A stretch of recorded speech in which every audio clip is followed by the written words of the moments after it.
नमस्कार विद्यार्थी मित्रांनो, आपल्या आरोग्य वार्ता मराठी अँड एज्युकेशनल चॅनलमध्ये आपल्या सर्वांचं सहर्ष स्वागत। आज आपण अपूर्णांक आणि अपूर्णांकाचे प्रकार एकदम सोप्या भाषेत शिकणार आहोत।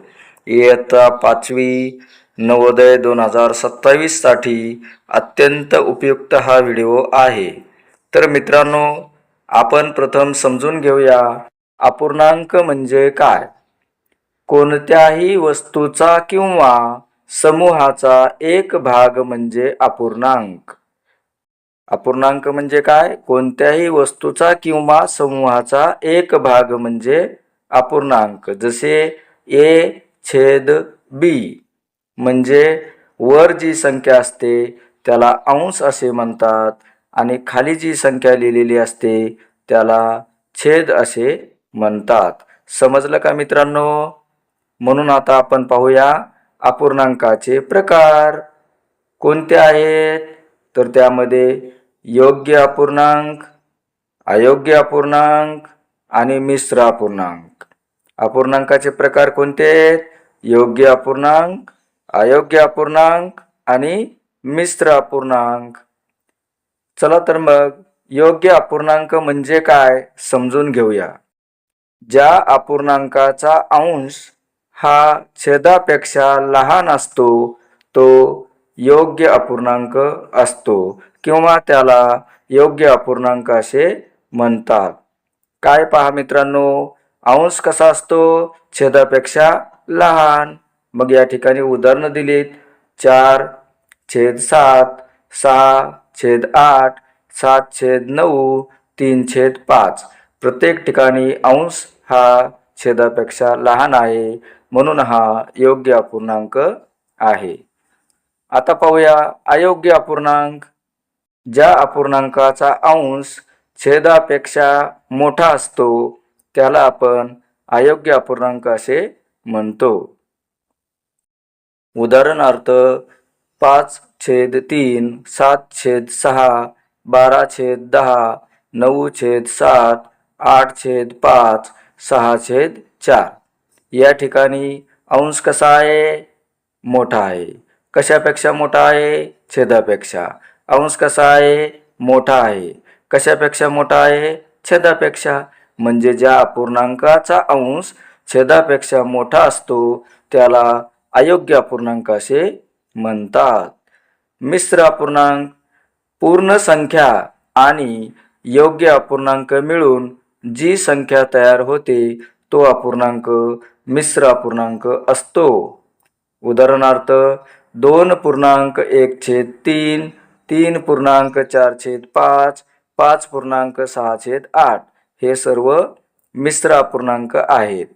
आता अपूर्णांकाचे आणखी काही प्रकार आहेत जसे एकक अपूर्णांक। मग एकक अपूर्णांक कशाला म्हणायचं?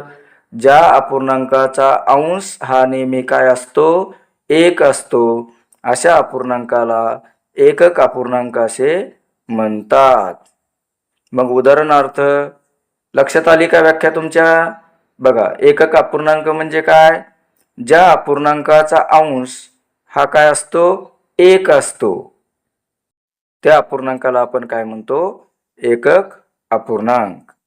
जसं उदाहरणार्थ 1/2, 1/3, 1/5, 1/7। या ठिकाणी सगळ्यांचा अंश, सगळ्या अपूर्णांकाचा अंश हा किती आहे? एक आहे। त्यानंतर आहे समछेद अपूर्णांक। ज्या दोन किंवा दोनपेक्षा अधिक अपूर्णांकाचे छेद काय असतात? समान असतात अशा अपूर्णांकाला आपण समछेद अपूर्णांक असे म्हणतो। जसे 3/4, 7/4, 5/4, 9/4। बघा मित्रांनो, या ठिकाणी सर्वांचे छेद कसे आहेत? समान आहे। किती आहे छेद? सगळ्यांचा छेद किती आहे? 4। सगळ्यांचा छेद किती आहे? 4।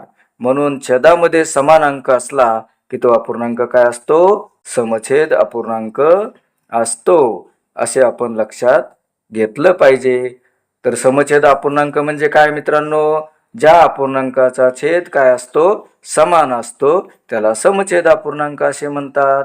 आता पाहूया भिन्न छेद अपूर्णांक. ज्या दोन अपूर्णांकाचे छेद भिन्न असतात, भिन्न म्हणजे कसे, वेगवेगळे असतात, त्या अपूर्णांकाला आपण भिन्न छेद असं म्हणतो. उदाहरणार्थ 4/3, 5/7, 7/5. समजलं का मित्रांनो? ज्या अपूर्णांकाचा छेद कसा असतो, भिन्न असतो, त्याला आपण काय म्हणतो, भिन्न छेद अपूर्णांक.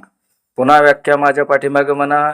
ज्या दोन अपूर्णांकाचे छेद कसे असतात, भिन्न असतात, त्या अपूर्णांकाला काय म्हणतात, भिन्न छेद अपूर्णांक असे म्हणतात.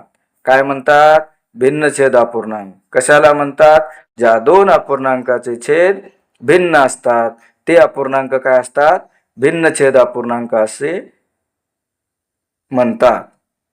त्या अपूर्णांकाला काय म्हणतात, भिन्न छेद अपूर्णांक. त्यानंतर सममूल्य अपूर्णांक.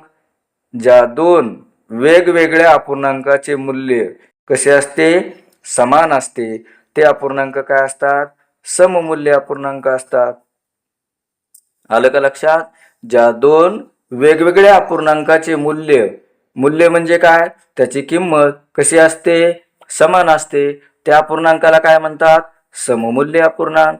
उदाहरणार्थ 2/10, 1/5, 6/30. मग प्रत्येक अपूर्णांकाला जर भाग दिला आपण, जसे 2/10 म्हणजे 2 2/10 म्हणजे तो अपूर्णांक काय मिळाला आपल्याला, 1/5.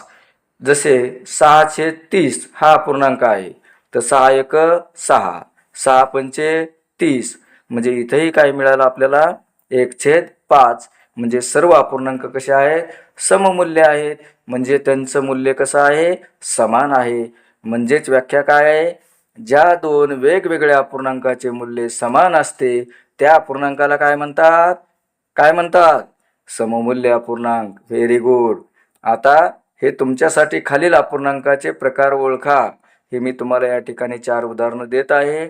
तर मित्रांनो, या अपूर्णांकाला काय म्हणतात किंवा हा कोणत्या अपूर्णांकाचा प्रकार आहे, हे तुम्ही मला कमेंट बॉक्समध्ये लिहून पाठवा.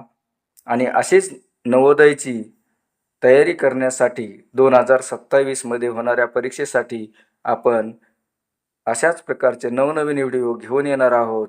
तर मित्रांनो, भेटूया पुढील व्हिडिओमध्ये अशाच नवीन माहितीबरोबर.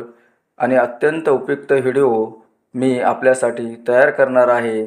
तर मित्रांनो, आपण चॅनलवर नवीन असाल तर चॅनलला सबस्क्राईब करा, व्हिडिओला लाईक करा, शेअर करा, कमेंट करा. पुढच्या व्हिडिओमध्ये आपण भेटूया अपूर्णांकाच्या उदाहरणासह. मग अपूर्णांकाची उदाहरणं कशी सोडायची, चला तर मग चॅनल सबस्क्राईब करायला विसरू नका. पुन्हा लवकरच भेटूया. Bye bye.